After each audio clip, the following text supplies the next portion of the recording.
Hello English learners, this is Priyanka Chaudhary and welcome back to my channel. आज की video में हम बात करने वाले हैं क्वेश्चन फॉर्मेशन के बारे में कि क्वेश्चंस इंग्लिश में किस तरीके से फ्रेम किए जाते हैं। पर उससे पहले मैं आपके सामने अभी कुछ क्वेश्चंस प्रेजेंट करूंगी हिंदी में। आप ट्राई करिए कि क्या आप उन क्वेश्चंस को इंग्लिश में पूछ पा रहे हैं। Please have a look. So these are the questions. Try to ask the same questions in English में इन्हीं क्वेश्चंस को पूछने की कोशिश कीजिए, बोलने की कोशिश कीजिए। All right. तो अगर आप इन क्वेश्चंस को नहीं बोल पा रहे हैं या इन क्वेश्चंस को इंग्लिश में नहीं लिख पा रहे हैं, then you must watch this video till the end, because जैसे ही आप वीडियो के एंड तक पहुँचेंगे आप ये सारे क्वेश्चन के साथ साथ ऐसे बहुत सारे क्वेश्चंस हैं जो आप इजीली बना पाएंगे और पूछ पाएंगे। So without any further delay, let's begin. So firstly, let's understand the types of questions.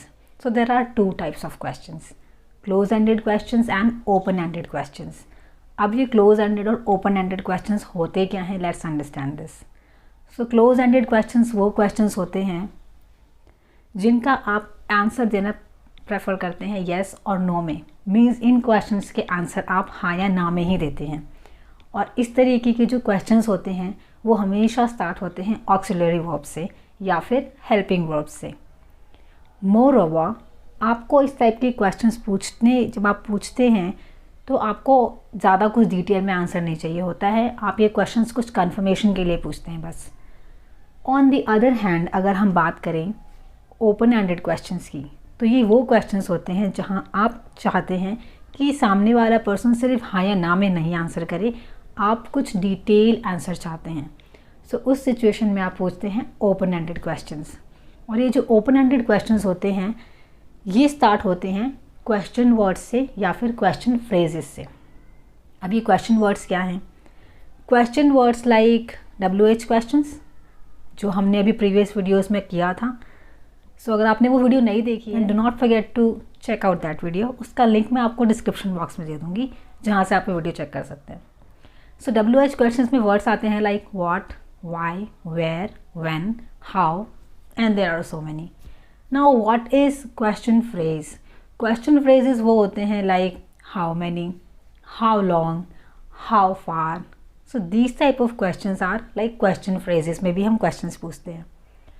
तो जब हम open ended questions पूछते हैं तो हम इस तरीके के words यूज़ करते हैं। तो चलिए, अभी तो आप ये समझ गए हैं कि questions दो टाइप के होते हैं, close ended and open ended।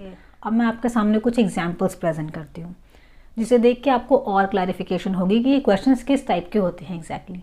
So let's have a look at this side first.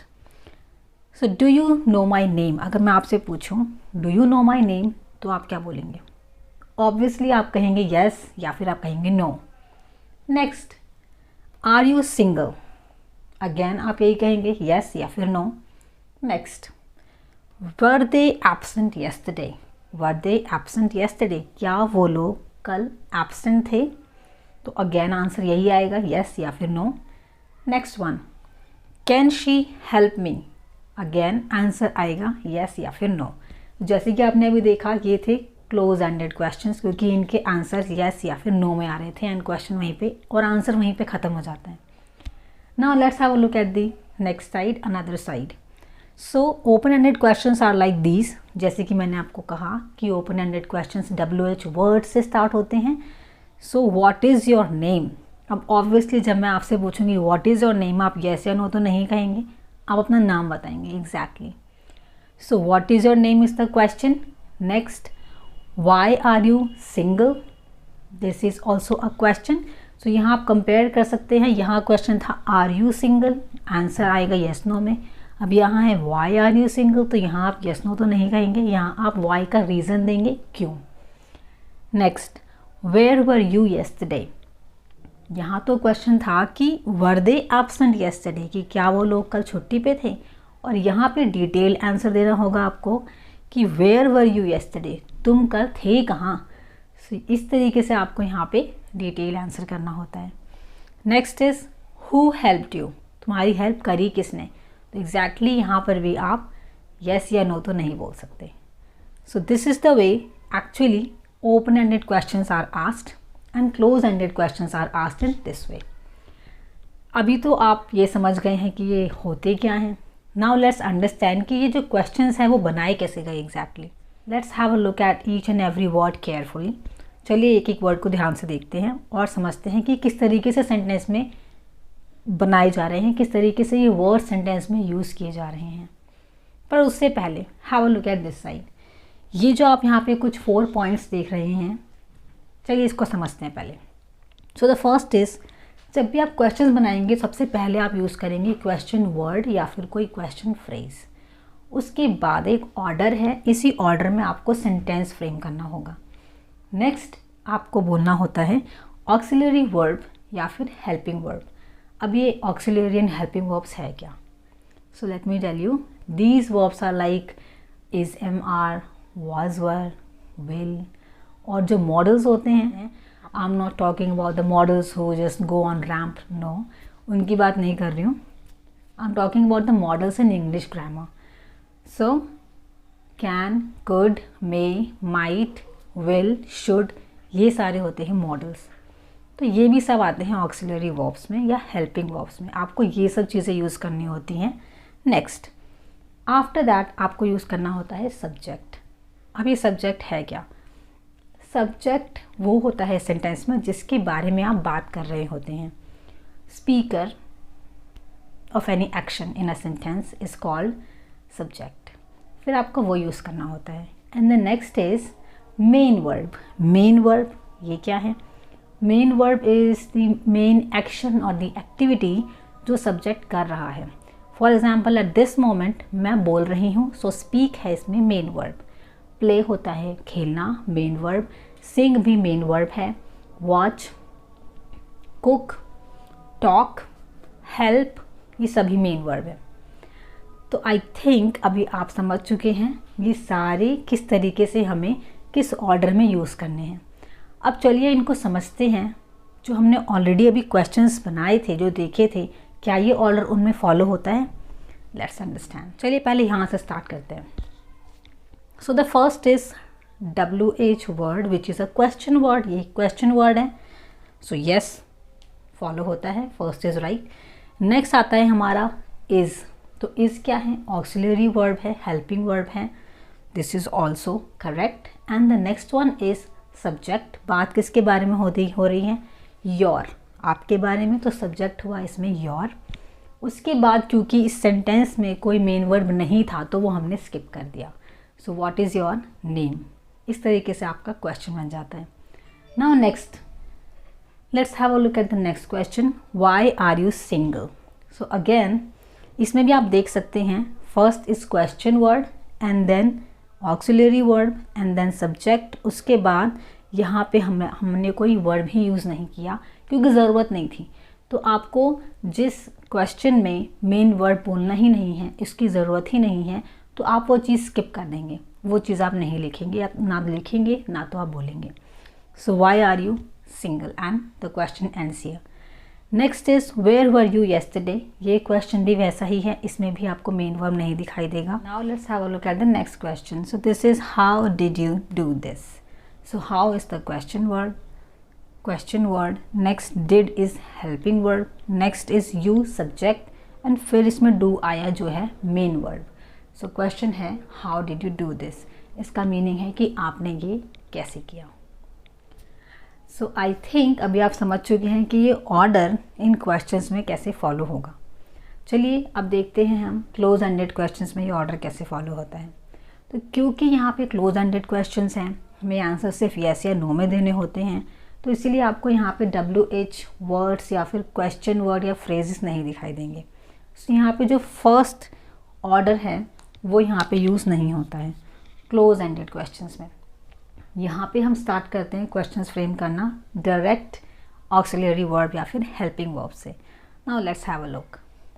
Do you know my name? So in this question do is the helping verb और you can say auxiliary verb, you is the subject, know is main verb, and बाकी की चीज़ें जो sentence की होती हैं वो आप नेक्स्ट लिख सकते हैं। So do you know my name.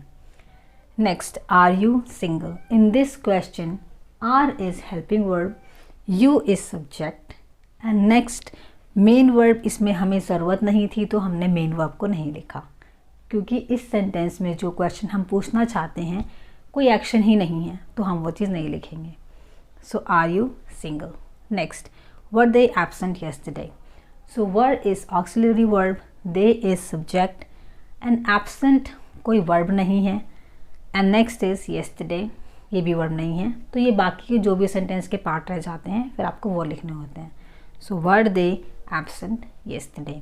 आप ऐसे नहीं बोल सकते were they yesterday absent, then it will be wrong, क्योंकि जब आप टाइम की बात करेंगे यस्टरडे, टुडे, नाउ, ये सारे जो वर्ड्स होते हैं सेंटेंस में लास्ट में बोले जाते हैं।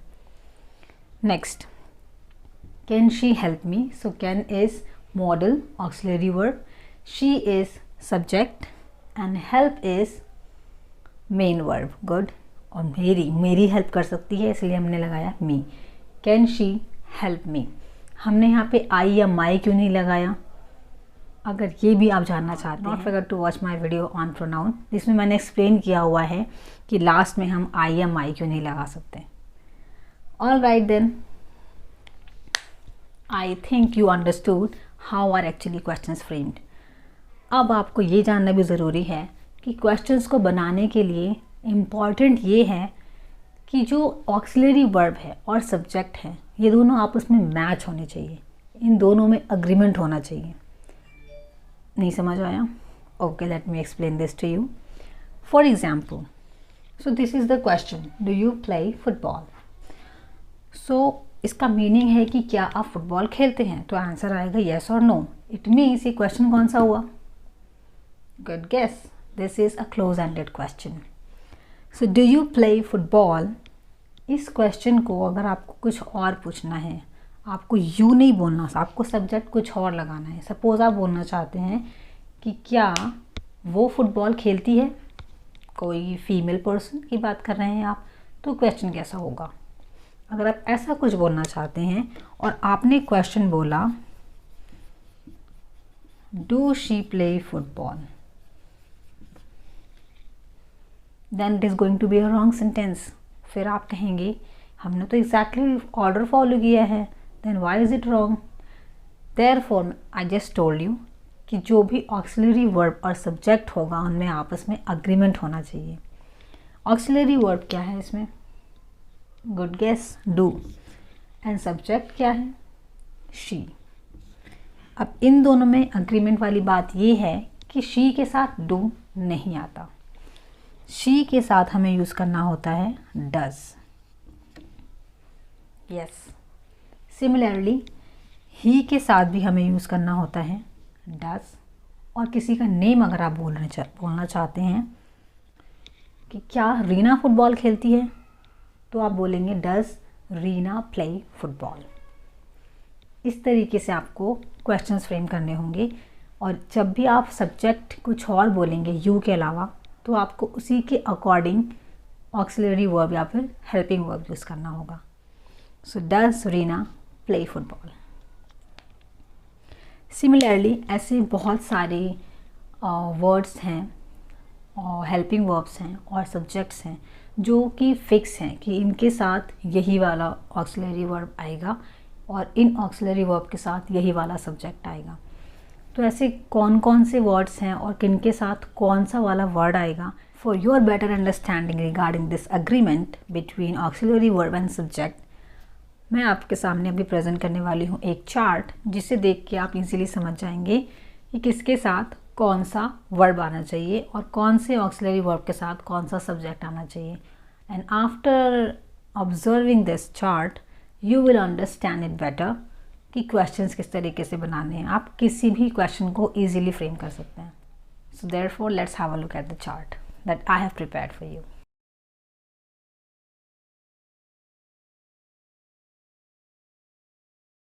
Okay everyone, so I think अभी आप समझ चुके हैं कि किस सब्जेक्ट के साथ कौन सा ऑक्सिलरी वर्ब आएगा और कितने टाइप के क्वेश्चंस होते हैं। And now you are ready to do these questions in English. So let's begin. The first one, उसने क्या किया। तो चलिए पहले ये समझिए कि किस टाइप का क्वेश्चन है। उसने क्या किया, इसका आंसर जब आप देंगे तो क्या यस नो कहेंगे? Obviously not. तो ये क्वेश्चन हुआ ओपन एंडेड क्वेश्चन। अब इसको चलिए इंग्लिश में कैसे बोलेंगे इसकी ये समझते हैं। सो उसने, अब ये उसने सब्जेक्ट जो है जिसके बारे में हम बात कर रहे हैं, ये उसने है कौन? ये कोई गर्ल भी हो सकती है या ये कोई बॉय भी हो सकता है। तो मान लीजिए मैं किसी लड़के की बात कर रही हूँ, तो मेरे लिए अगर सेंटेंस में ये उसने कोई बॉय है तो मैं उसके लिए क्या यूज़ करूँगी?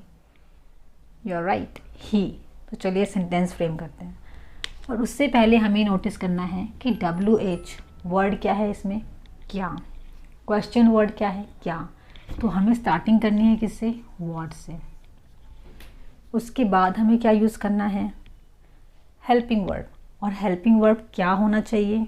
जो हमारे सेंटेंस में सब्जेक्ट है उसके अकॉर्डिंग होना चाहिए। तो यहाँ पर हम यूज़ करेंगे व्हाट डिड, और लड़का है कोई, ही do. What did he do, उसने क्या किया। पास्ट में सेंटेंस है ये, इसीलिए हमने यहाँ पे यूज़ किया did. Okay, now let's have a look at the next one. क्या वो घर पर है? ये सेंटेंस कौन से टेंस में है? बोलने से पता चल जाएगा कि बात कब हो रही है। आज की बात हो रही है, प्रेजेंट की बात हो रही है। तो इसके लिए हमें क्या करना पड़ेगा? पहले तो ये समझिए कि सेंटेंस में जो क्वेश्चन है वो ओपन एंडेड है या क्लोज एंडेड है। क्या वो घर पर है? आंसर आएगा यस या फिर नो। तो ये क्वेश्चन हुआ क्लोज एंडेड क्वेश्चन। स्टार्ट किससे होगा? ऑक्सिलरी वर्ब से, करेक्ट। अब ऑक्सिलरी वर्ब हमें सब्जेक्ट के अकॉर्डिंग लगानी है। तो क्या वह घर पे है, इसमें जो सब्जेक्ट है वह, मान लिया ये कोई लड़की है, कोई गर्ल है, तो इसके लिए मैं क्या बोलूँगी इंग्लिश में? वेरी नाइस, मुझे बोलना होगा शी। अब मैं शी से तो स्टार्ट नहीं कर सकती क्योंकि क्वेश्चन है, हेल्पिंग वर्ब से स्टार्ट करना होगा। और इसमें हेल्पिंग वर्ब आएगा क्या? Is, correct. इज़ शी घर पर है, कोई मेन वर्ब है नहीं, कुछ वो कर नहीं रही है। So is she at home, and your question is ready, is she at home? Okay, so now you must be thinking कि ये डिड कहाँ आएगा, डस कहाँ आएगा, इज़ कहाँ आएगा, ये कुछ समझ नहीं आ रहा है। ये समझ में आपको तब आएगा जब आपको टेंस समझ आएंगे। और टेंस अगर आपको अच्छे से समझ में नहीं आते हैं तब आपको इसमें थोड़ी सी प्रॉब्लम आ सकती है। So don't worry at all, मैं जल्दी ही टेंस पे वीडियो भी लेके आने वाली हूँ। Keep watching my videos on YouTube and you need to keep a little patience for my upcoming video on tense. All right, so क्या वो घर पर है? So is she at home. अगर मैं सिंपल सेंस में बताऊँ इसको, तो आपको ये डू, डस, डिड तब यूज़ करने होते हैं जब सेंटेंस में कोई मेन वर्ब होता है, कोई एक्टिविटी होती है तब। अब क्योंकि इस सेंटेंस में कोई एक्टिविटी नहीं है तो इसीलिए हमने इसमें सिर्फ इज़ यूज़ किया, क्योंकि इज़ यूज़ होता है प्रेजेंट टेंस में। रिमेंबर दैट चार्ट जो मैंने शेयर किया था आपके साथ? एग्जैक्टली, अगर फिर भूल गए हैं तो फिर से जाके चेक करिए, उस चार्ट को अच्छे से ऑब्जर्व करिए, आपको समझ आ जाएगा कि प्रेजेंट में कौन से वर्ब यूज़ होते हैं, पास्ट में और फ्यूचर में कौन से। So let's have a look at the next sentence. तुम कहाँ गए थे? तो यहाँ पर ये जो क्वेश्चन है तुम कहाँ गए थे, ये क्वेश्चन किस टाइम पीरियड में है? गुड, पास्ट में। अब ये जो क्वेश्चन है ये किस टाइप का है? वेरी नाइस, क्लोज एंडेड तो नहीं है, दिस इज़ ओपन एंडेड। कहाँ गए थे का आंसर येस नो तो नहीं हो सकता। सो this is an open ended question. अब ये स्टार्ट किससे होगा? वेरी नाइस, क्वेश्चन वर्ड से। तो चलिए पहले जाने इसमें क्वेश्चन वर्ड है क्या, कहाँ इसमें क्वेश्चन वर्ड है। गुड, और कहाँ को इंग्लिश में क्या बोलते हैं? Very nice, where. अब इसमें कोई मेन वर्ब है क्या? जाना, गए, यस मेन वर्ब है, जिसको इंग्लिश में बोलते हैं गो। अब मेन वर्ब है तो इसमें वर्ब, ऑक्सिलरी वर्ब क्या लगेगी? इस तो नहीं लगेगी, इसमें लगेगी जो ऑक्सिलरी वर्ब है वो जो भी होगा वो पास्ट में होगा, तो वो हम यूज़ करेंगे डिड। वेयर डिड, तुम कहाँ गए थे? सो वेयर डिड यू, उसके बाद आएगा main verb go. Where did you go, and your question is ready. थोड़ी सी प्रैक्टिस की ज़रूरत है and you will easily understand this. जब आप क्वेश्चन बना रहे हैं तो हर छोटी छोटी चीज़ों का ध्यान रखिए and it will be easy for you to frame questions. Now let's have a look at the next question. This is, तुम ब्रेकफास्ट में क्या खाते हो? So this is the question. ये किस टाइप का क्वेश्चन है?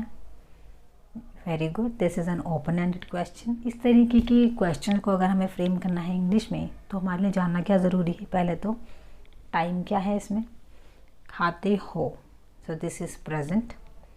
नेक्स्ट, अब हमें ये जानना है इसमें क्वेश्चन वर्ड क्या है। सो क्वेश्चन वर्ड है इसमें क्या, वेरी गुड। सब्जेक्ट क्या है इसमें, तुम। नेक्स्ट, इसमें मेन वर्ब क्या है, खाना। एंड ऑक्सिलरी वर्ब हम क्या यूज़ करेंगे वो डिपेंड करेगा हमारे सब्जेक्ट पे और टाइम पे कि जो क्वेश्चन है वो किस टाइम में पूछा गया है। So now try to frame a question. So question word इसमें क्या है, व्हाट। अब क्योंकि इसमें मेन वर्ब है तो हम यूज़ करेंगे डू, देन सब्जेक्ट यू। ईट, इसमें हुआ main verb, what do you eat in your breakfast, and then the remaining part of the sentence. So what do you eat in your breakfast?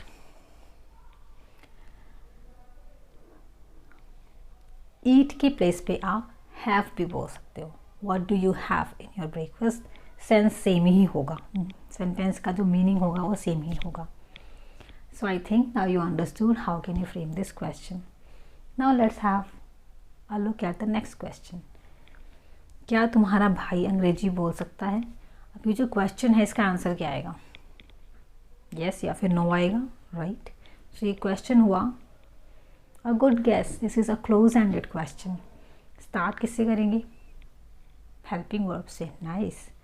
Next is, उसके बाद होगा हमारा subject and after that हम use करेंगे main verb. So in this sentence हमें use करना है, क्योंकि जो क्वेश्चन है उसमें यूज़ हो रहा है मॉडल, सकता है, एबिलिटी, तो हम यूज़ करेंगे कैन। तुम्हारा भाई, योर ब्रदर, ये हुआ इसमें सब्जेक्ट और इसमें मेन वर्ब क्या है, बोलना। सो कैन योर ब्रदर क्या बोल सकता है, English. So can your brother speak English, this is the question और आंसर आएगा यस या फिर no. So can your brother speak English, so can is the auxiliary word and then subject and after that main word and then the remaining part of the sentence and your question is ready. Now let's have a look at the next question. Usha ने झूठ क्यों बोला? तो ये जो question है ये किस टाइप का क्वेश्चन है, very good, this is an open ended question. क्यों बोला, this is the question. Next, झूठ बोलना, इस ये है इस सेंटेंस में मेन वर्ब और सब्जेक्ट है इसमें उषा, राइट। सो क्वेश्चन होगा why did Usha tell a lie. क्योंकि ये क्वेश्चन था पास्ट में, झूठ क्यों बोला। क्वेश्चन ये नहीं था कि उषा झूठ क्यों बोलती है होता तो प्रेजेंट होता, बट दिस इज पास्ट, इसीलिए हमने यूज़ किया did as an auxiliary verb. Why did Usha tell a lie, और टेल अ लाई इसमें है main verb, right. So why did Usha tell a lie, I think you understood this as well. Next one, क्या वह दिल्ली में रहता है? अगर ये पूछा जाए तो आंसर क्या आएगा, यस या no. So this is a close ended question, right. तो चलिए इसको स्टार्ट करते हैं फ्रेम करना। वह इसमें है सब्जेक्ट, पहले कैटेगराइज कर लीजिए, और जो टाइम है सेंटेंस का वो है प्रेजेंट। नेक्स्ट, रहना इसमें है मेन वर्ब। एंड नेक्स्ट, क्या वो दिल्ली में रहता है, मेन वर्ब के अकॉर्डिंग हम यहाँ पे ऑक्सिलरी वर्ब चूज़ करेंगे। So the question will be like this, कोई बॉय है, सो डज ही के साथ आएगा डज ही रहना live in Delhi, and your question is ready, and that's all. So this is how we practiced few questions in English, and now it's your turn to practice framing questions in English. Now for your practice, I will be sharing a worksheet for you to do, जिसमें कुछ questions होंगे, आपको उसको English में change करने की कोशिश करनी है.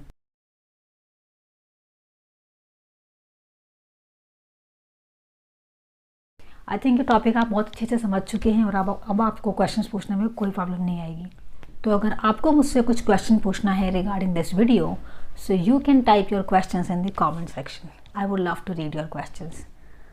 So that's it for today's video. I will be meeting you in the next video. Till then, bye bye. Take care.